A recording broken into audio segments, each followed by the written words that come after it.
इंडेस 113 जो कि किससे रिलेटेड है आपका, फेयर वैल्यू मेजरमेंट।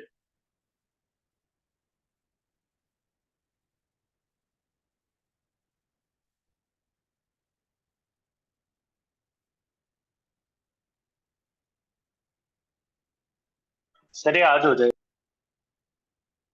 हाँ बिल्कुल हो जाएगा।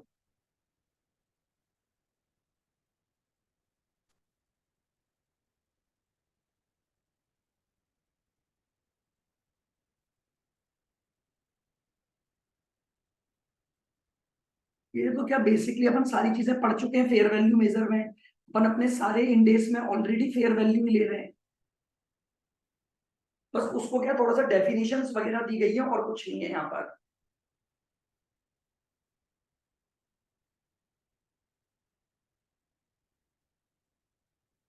सर इसमें आप लिखवाओगे? हाँ, ओके। सबसे पहले बात आता है मीनिंग ऑफ फेयर वैल्यू क्या है।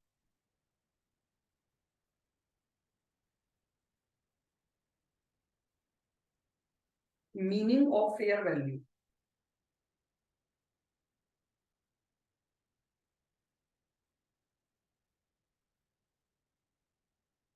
बताइए कोई बता सकता है आप में से, what is the meaning of fair value.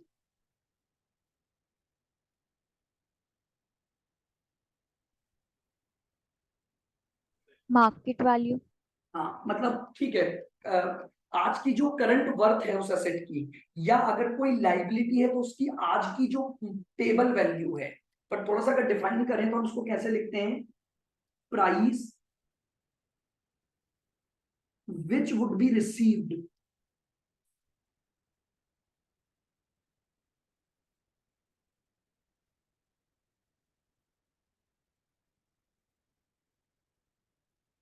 which would be received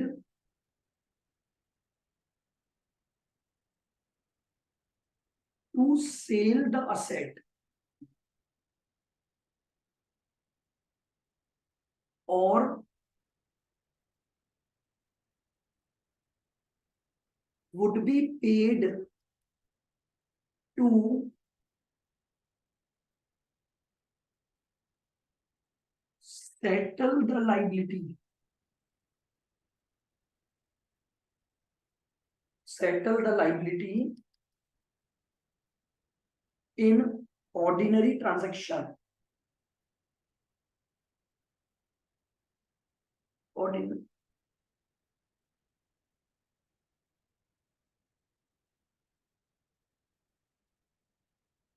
between market participants,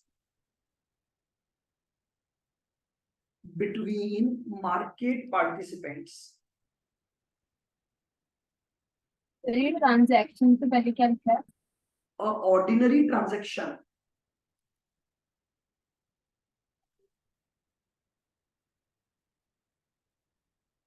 participants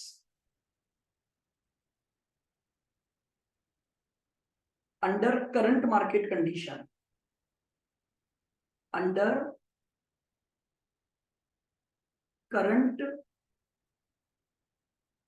market condition. वही बात आ गई है, देखो देखो अगर मान लीजिए आज की मार्केट कंडीशन के तहत, यानी आज की मार्केट वर्थ के अकॉर्डिंग, अगर मार्केट के जो दो पार्टिसिपेंट हैं यानी बायर और सेलर, या रिसीवर और पेयर, अगर मान लीजिए आप अपनी किसी भी असेट को बेचते हैं तो उससे आपको जो पैसा मिलेगा, या अगर आप अपनी आज किसी भी लाइबिलिटी को सेटल करने के लिए जो अमाउंट दे रहे हैं, वो अमाउंट अगर आज की मार्केट कंडीशन पर बेस्ड होता है तो उसी अमाउंट को हम क्या बोलते हैं, फेयर वैल्यू ऑफ ट्रांजैक्शन बोलते हैं।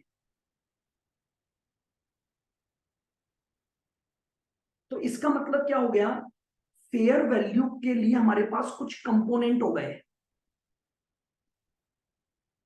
या तो वो असेट और लाइबिलिटी के बारे में बात कर रहा है, ट्रांजैक्शन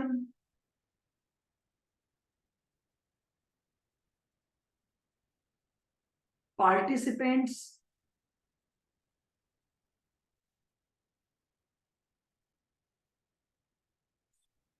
और एक प्राइस। ये चार बातें इंपॉर्टेंट हैं फेयर वैल्यू के measurement.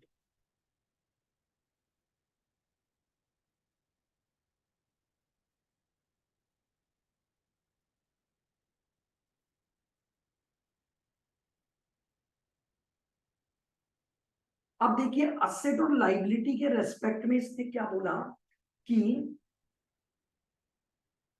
Fair value should B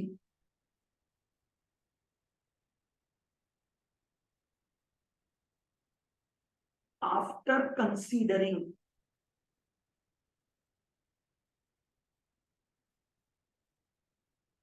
location,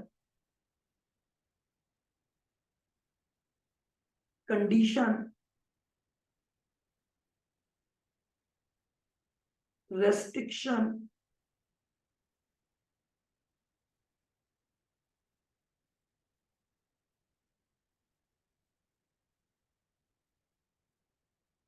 to sell और यूज ऑफ असेट।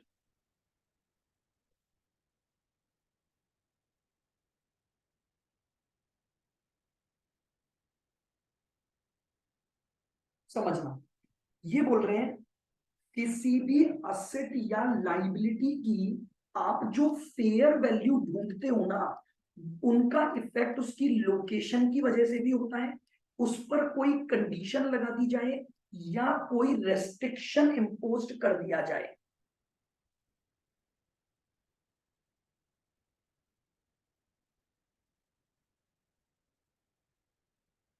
ठीक है, अब ये जो रेस्ट्रिक्शन होता है, ये रेस्ट्रिक्शन दो तरह का होता है। एक होता है रेस्ट्रिक्शन ऑन असेट और एक हो सकता है ये कंडीशन या रेस्ट्रिक्शन ऑन एंटिटी। दो चीजें पे बात कर रहा हूं मैं, इन दोनों से आपको समझ आ जाएगा। अब मेरी बात ध्यान से सुनना।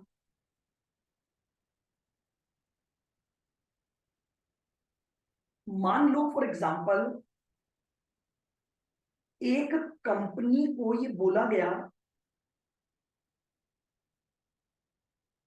कि एक कंपनी कोई ए लिमिटेड है, वो एक पर्टिकुलर लैंड पर कॉमर्शियल कॉम्प्लेक्स नहीं बना सकती। ये एक लैंड है, ठीक है। इस लैंड को एक कंपनी ने, एक एंटिटी ने लिया, लेकिन एक रेस्ट्रिक्शन लगा दिया कि कंपनी क्या नहीं कर सकती है, इस लैंड पर कॉमर्शियल बिल्डिंग नहीं बना सकती। कॉमर्शियल बिल्डिंग,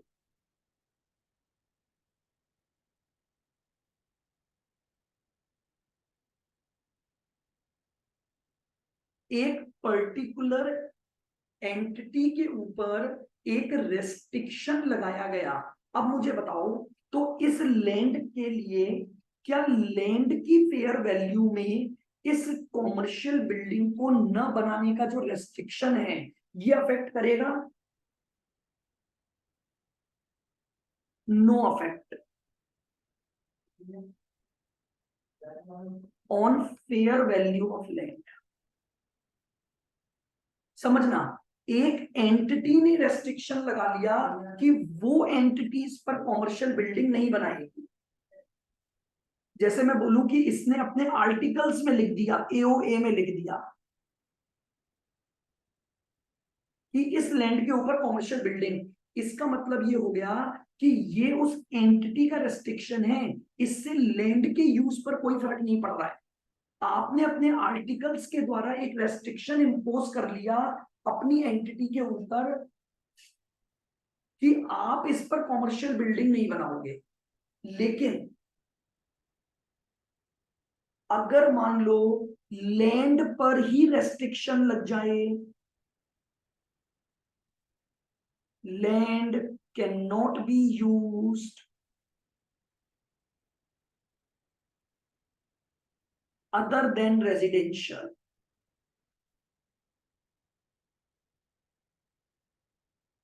अब बताओ, अगर लैंड पर रेस्ट्रिक्शन लग गया कि इस लैंड को आप कोई भी ले ले चाहे, लेकिन वो इसका यूज केवल रेजिडेंशियल के लिए कर पाएगा और किसी के लिए नहीं कर पाएगा, तो इंडेस क्या बोलता है कि अगर असेट के ऊपर रेस्ट्रिक्शन है तो इसका इंपैक्ट 100% फेयर वैल्यू पर पड़ेगा।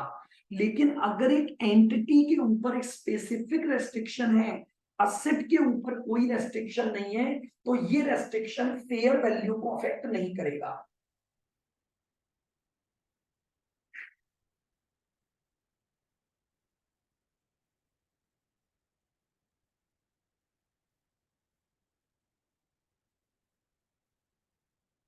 ठीक है, तो रूल ध्यान रखना, फेयर वैल्यू का रूल इतना सा है, अगर रेस्ट्रिक्शन एंटिटी पर लगाया गया है तो ये कभी भी फेयर वैल्यू ऑफ असेट को अफेक्ट नहीं कर सकता, क्योंकि इस एंटिटी ने अपने ऊपर कुछ रूल्स लगा लिए जिसकी वजह से इस असेट का रेस्ट्रिक्शन आ गया।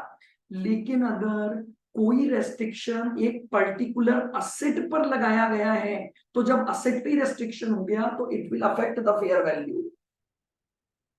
तो लिख दो रूल 1। सर ये कंडीशन और लोकेशन का एक एग्जांपल।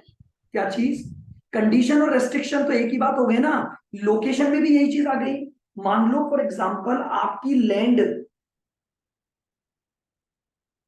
ये एक लैंड है, ठीक है, ये लैंड आपकी क्या है, मेन मार्केट में है, लोकेशन इसकी कहां पर है, मेन मार्केट। मेन मार्केट में।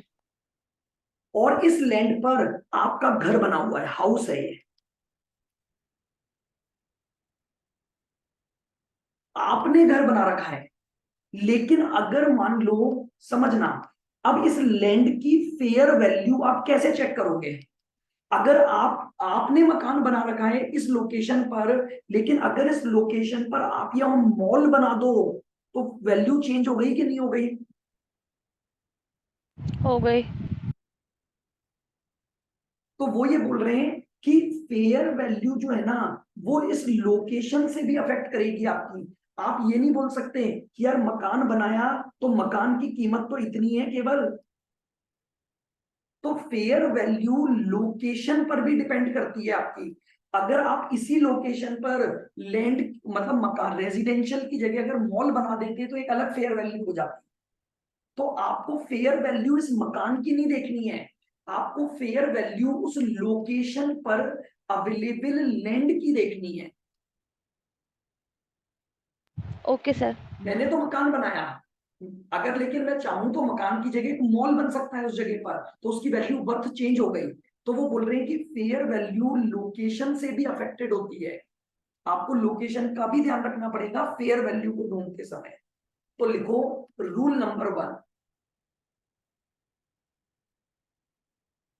इफ सर रेस्ट्रिक्शन, वहां पे लिखना है। इसके नीचे ये रूल्स बनते जाएंगे, बस 4 रूल खत्म, टॉपिक खत्म। इसी के नीचे लिखो असेट और ओके सर। लायबिलिटी, असेट और लायबिलिटी के नीचे rule.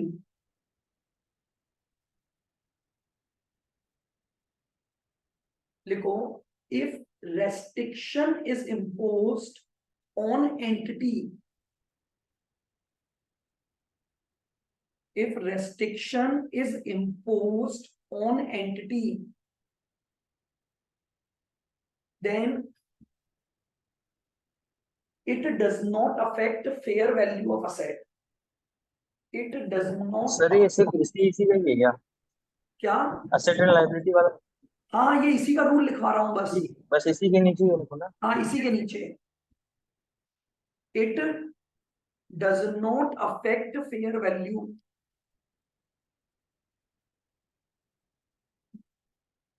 but if restriction is on asset, but if restriction is on asset, then it will affect fair value, then it will affect fair value। Sir एक बार यही चीज repeat. भाई rule बने हैं if restriction imposed on entity, it does not affect fair value, but if restriction imposed on asset,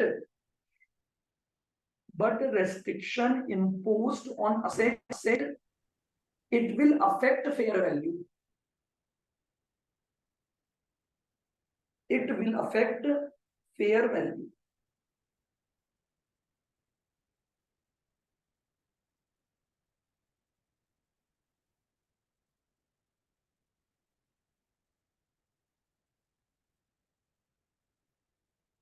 अब आ जाइए second पर, transaction के नीचे लिखना, लिखो ट्रांजैक्शन में बी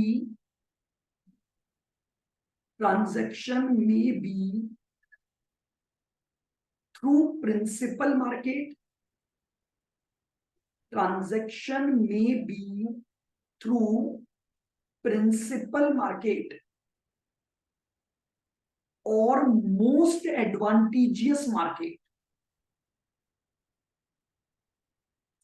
ट्रांजैक्शन में बी थ्रू प्रिंसिपल मार्केट और most advantageous market.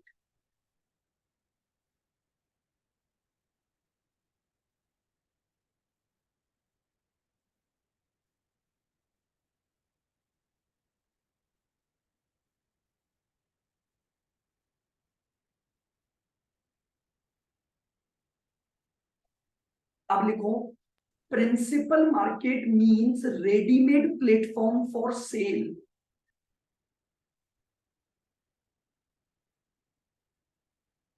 Principal market is ready-made platform for sale of identical and comparable assets. For identical and comparable asset.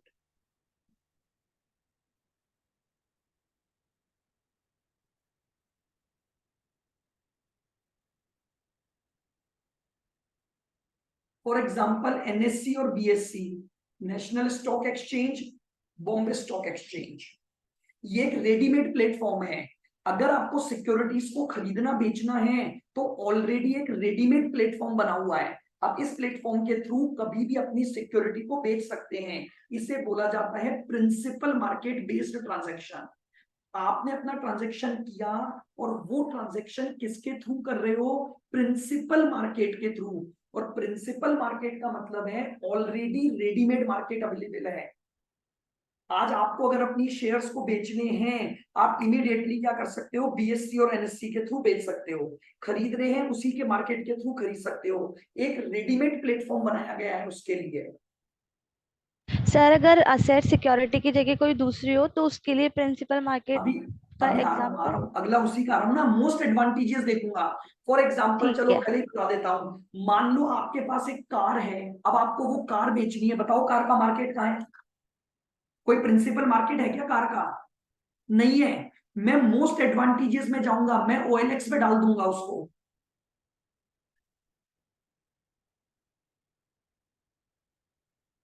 हाँ। कर सकता हूं ना, लेकिन क्या OLX कार का प्रिस्क्राइब्ड मार्केट है क्या? नहीं नहीं है, लेकिन मैं बेच सकता हूं ना। सर, जो कार देखो .com होता है तो अरे मैं वो तो एक वो एग्जांपल ले रहा प्रिंसिपल। हूँ, OLX वो भी कार, वही तो मैं बोल रहा हूँ, that are not principal market, that are most advantageous markets. Principal market का मतलब होता है एक regulated market. Okay. Principal market का मतलब एक रेगुलेटेड रेडीमेड मार्केट जो बनाया हुआ है। जैसे NSE मार्केट बनाया है रेगुलेशंस के द्वारा, लेकिन कार को बेचने का कोई मार्केट फ्रेम नहीं है।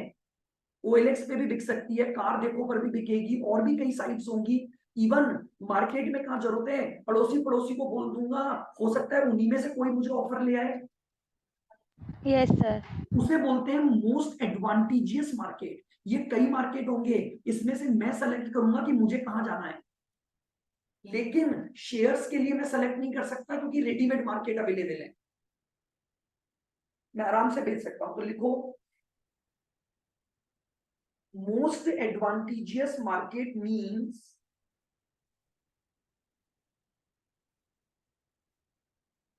a market where we can recovered a तो इसी के market, नीचे लिखना हाँ इसी के नीचे, a market where we can recover maximum sale price of asset, we can recover maximum sale price of asset। जैसे मान लो ओल्ड कार बेचनी थी, मैंने OLX पर भी देखा, मैंने कार देखो .com पर भी देखा, अब मुझे जहां पर मैक्सिमम प्राइस मिलेगी वही मेरा मोस्ट एडवांटेजियस मार्केट माना जाएगा।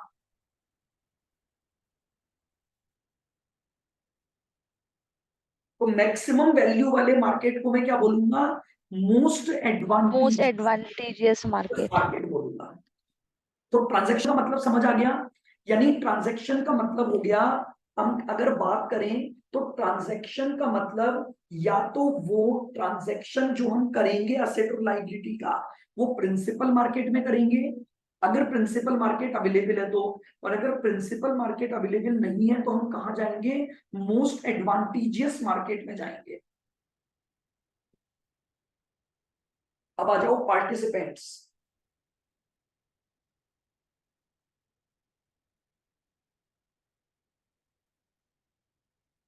लिखो participants means parties of the transaction, participants means parties of the transaction, participant means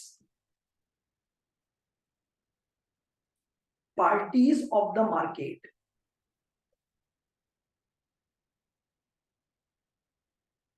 transaction या मार्केट? वो ट्रांजैक्शन मार्केट एक बार ट्रांजैक्शन लिख लो आप, parties of the transaction, but these parties are not under any pressure or force, but यानी free parties होनी चाहिए ये, these parties are not under any pressure or force,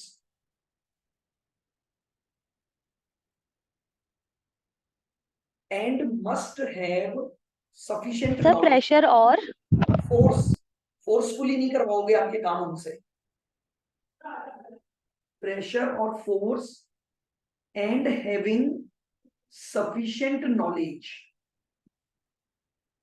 उन्हें पार्टिसिपेंट्स बोला जाता है। यानी ये बोल रहे हैं पार्टिसिपेंट्स का मतलब है कॉन्ट्रैक्ट की वो पार्टीज जिनके बीच में ये एग्रीमेंट होगा सेल और परचेज का, लेकिन ये जो पार्टीज होनी चाहिए ना, ये फ्री फ्रॉम एनी फोर्स होनी चाहिए, इनके ऊपर किसी भी प्रकार का प्रेशर नहीं होना चाहिए, कोई फोर्स क्रिएट नहीं होना चाहिए, और इनको पूरी नॉलेज होनी चाहिए, तभी हम उन्हें बोलते हैं participants of the contract. And the last one is price।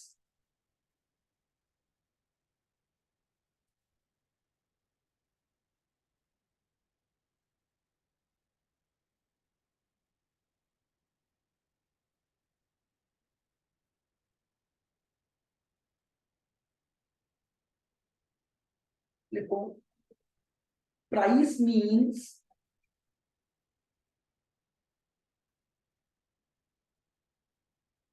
Selling price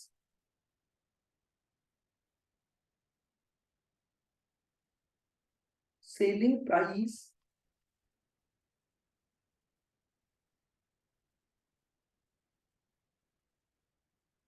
and other cost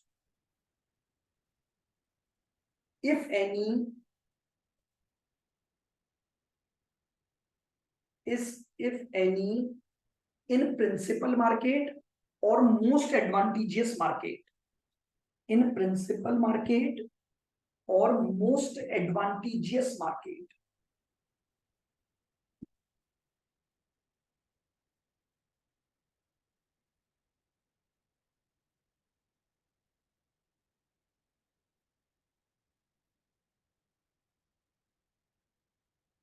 फिर इसके नीचे एक नोट लिखो,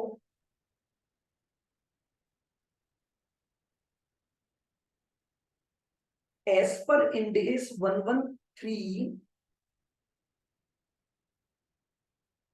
transaction cost will not be considered.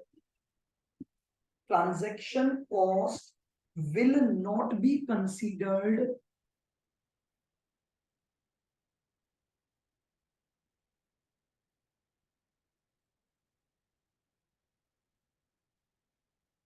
transaction cost will not be considered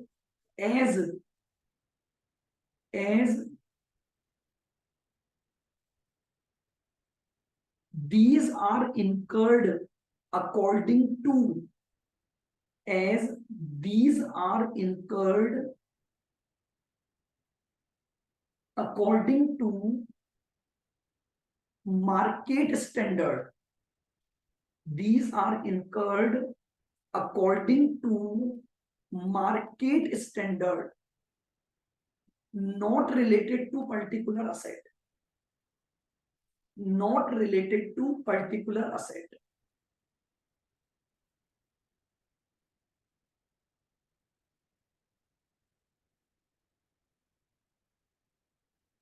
Whereas most advantageous market,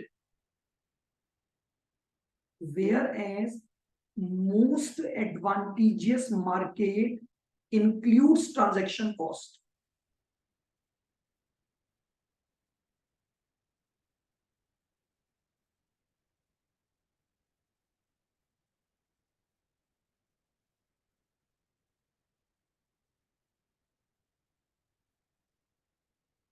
समझना point क्या हुआ, ये केवल ट्रांजैक्शन कॉस्ट की बात है, अदर खर्चे हो रहे हैं तो दोनों पे आएंगे। देखो क्या होता है, जो प्रिंसिपल मार्केट है ना, प्रिंसिपल मार्केट में मार्केट के खुद के रूल लगते हैं, क्योंकि वो rules and regulations already decided है।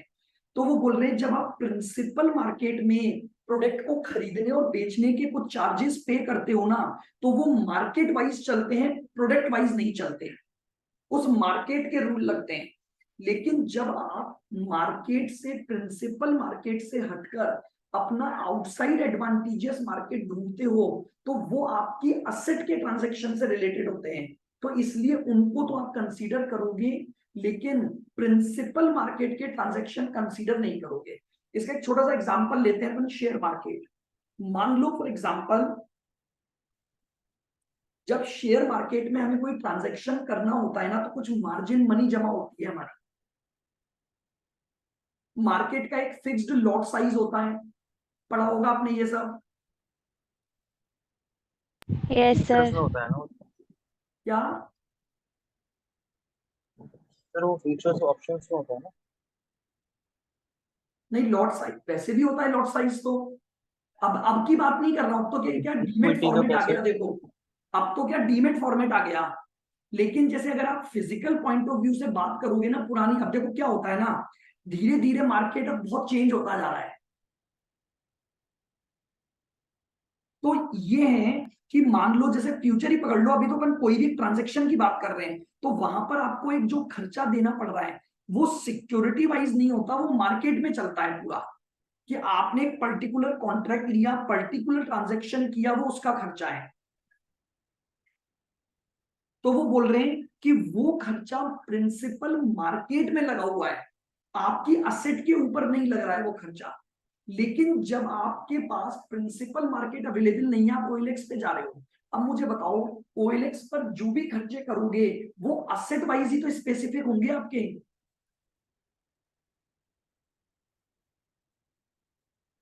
अगर आप OLX पे कोई भी खर्चा अपने प्रोडक्ट के रेस्पेक्ट में कर रहे हो, तो वो खर्चा उस पर्टिकुलर असेट का होता है। तो इन्होंने सिर्फ एक रूल बनाया इंड AS 113 में कि जब आप फेयर वैल्यू प्राइस कैलकुलेट कर रहे हो ना, तो दो मार्केट है आपके पास, प्रिंसिपल मार्केट और मोस्ट एडवांटेजियस मार्केट। और उसमें रूल दिया, सर OLX पे खर्चा कैसे करेंगे मतलब? क्या चीज? नहीं, मैं तो एक एग्जांपल ले रहा हूँ। OLX पर जैसे खर्चा नहीं हो रहा, मान लो आपने फॉर एग्जांपल OLX नहीं, किसी ब्रोकर के थ्रू आपने बेचा, तो वो ब्रोकरेज लेगा ना आपसे। हाँ मुझे बताओ तो हर एक असेट पर ब्रोकरेज लेगा या वो बोलेगा कि पैकेज में बेच दूंगा मैं? तो हर एक असेट पर अलग अलग लेगा ना आपसे, असेट स्पेसिफिक खर्चा होगा वो। तो बेसिकली इंडेस ने बोला आपकी जो ट्रांजैक्शन कॉस्ट है और एक अदर कॉस्ट है, ट्रांजैक्शन कॉस्ट नॉट एप्लीकेबल और यस, अदर कॉस्ट यस और यस। प्राइस निकालते समय इंडेस ने बस एक ही रूल दिया, ट्रांजैक्शन कॉस्ट और अदर कॉस्ट को लेकर। अगर ट्रांजैक्शन कॉस्ट है तो प्रिंसिपल मार्केट में कंसीडर नहीं होगी, मोस्ट एडवांटेजियस में होगी। अदर कॉस्ट है तो दोनों में होगी। जैसे मान लो ट्रांसपोर्टेशन कॉस्ट लग रही है, ट्रांसफर करने की कोई कॉस्ट लग रही है, कोई लीगल चार्जेस लग रहे हैं, तो डिपेंड्स, क्वेश्चन बताएगा। हालांकि देखो हमारे पास तो इसके प्रैक्टिकल है ही नहीं अभी, हमारे पास तो सिर्फ इस इंडेस की ये थ्योरी आती है कि write a short note on index 113। बहुत लगातार ओल्ड में तो ये बहुत बार आ चुका है ये क्वेश्चन। 113 पर समरी लिखो, तो आपको बस ये चीजें पॉइंट टू पॉइंट समझानी होती है थ्योरेटिकली बस।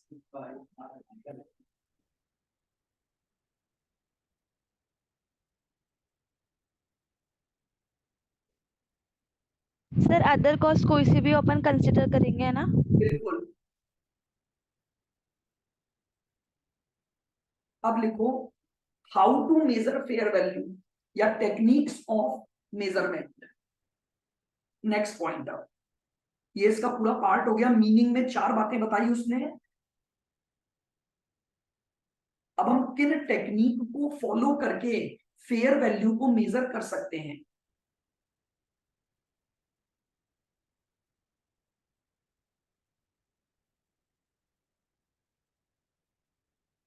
सर आप हेडिंग एक बार फिर से बोलना। लिख ही रहा हूं मैं, valuation techniques.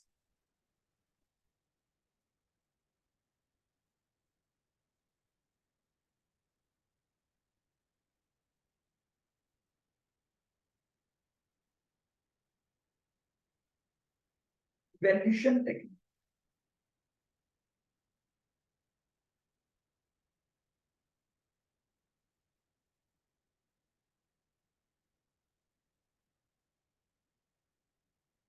First preference,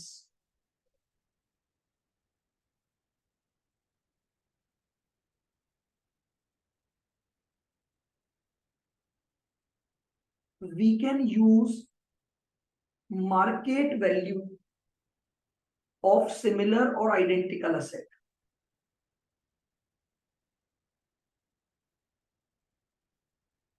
sir हाँ जी। सर इसमें कितने वो बनेंगे, सिर्फ 2 ही बनेंगे या क्या? तीन, तीन प्रेफरेंसेस हैं अलग अलग। ठीक।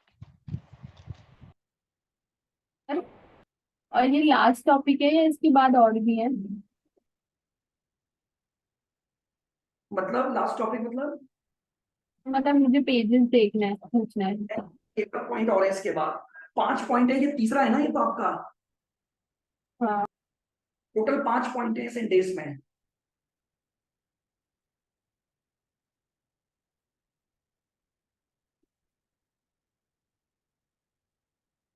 5 भी क्या, 4 ही। We can use market value of similar and identical asset। देखो सीधा सा पहला वैल्यूएशन का तरीका है, मार्केट में जाओ और अगर मार्केट में उसी तरह का ट्रांजैक्शन हुआ है या सिमिलर या आइडेंटिकल असेट के ट्रांजैक्शन हुए हैं, तो जिस वैल्यू पर वो ट्रांजैक्शन हुए वही वैल्यू आपके ट्रांजैक्शन की फेयर वैल्यू मान ली जाएगी, जिसको हम बोलते हैं मार्केट वैल्यू अप्रोच। यहां लिख सकता हूं मैं market value approach.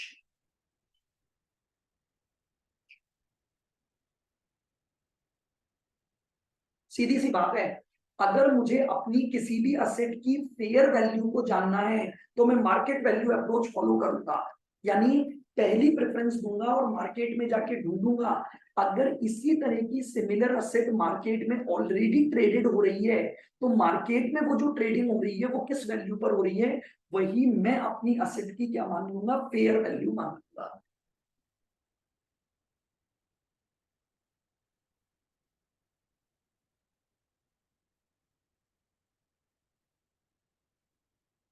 Second preference income approach.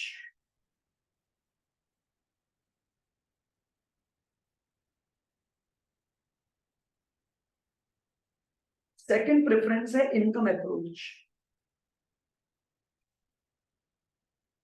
Second preference तभी लगेगी जब पहली प्रेफरेंस अवेलेबल नहीं होगी। और इनकम अप्रोच के अंतर्गत फेयर वैल्यू कैसे निकालूंगा?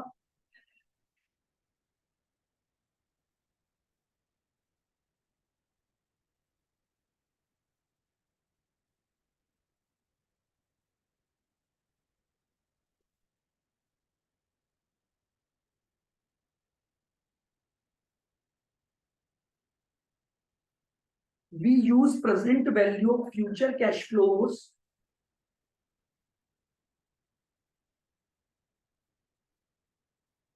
which are expected to receive.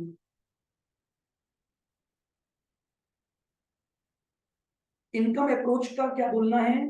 अगर मार्केट वैल्यू अवेलेबल नहीं है ना, तो फिर आप इनकम अप्रोच लगा दो। इनकम अप्रोच ये बोलती है कि भाई आप ये देखो, उस असेट को अगर यूज लिया जाए तो फ्यूचर में क्या कैश फ्लो जनरेट होंगे, और अगर आज फ्यूचर के कैश फ्लो की पीवी निकाल दोगे तो वो आज की फेयर वैल्यू आ गई। ये आप कई इंडेक्स में कर भी चुके हो। प्रेजेंट वैल्यू कॉन्सेप्ट लगा देते हैं अपन कि फ्यूचर में जो भी कैश फ्लो या इनकम जनरेट होगी उसकी मैंने पीवी निकाल दी। थर्ड प्रेफरेंस, अब ये भी अवेलेबल नहीं है।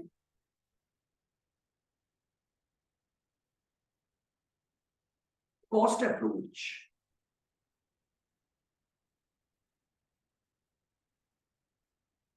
थर्ड प्रेफरेंस है कॉस्ट अप्रोच। कॉस्ट अप्रोच का मतलब है consider replacement cost of asset.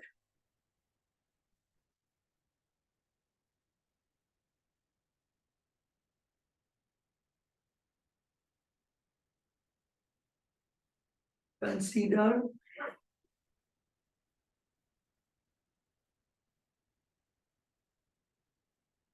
Replacement cost of asset.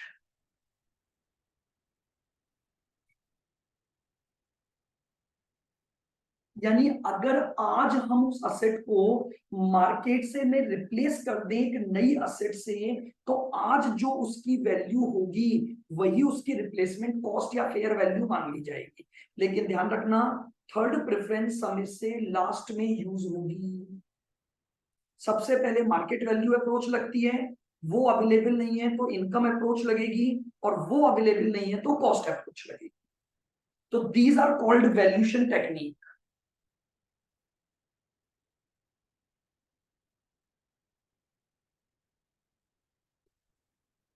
Fair value calculation बोला जाता है इसे।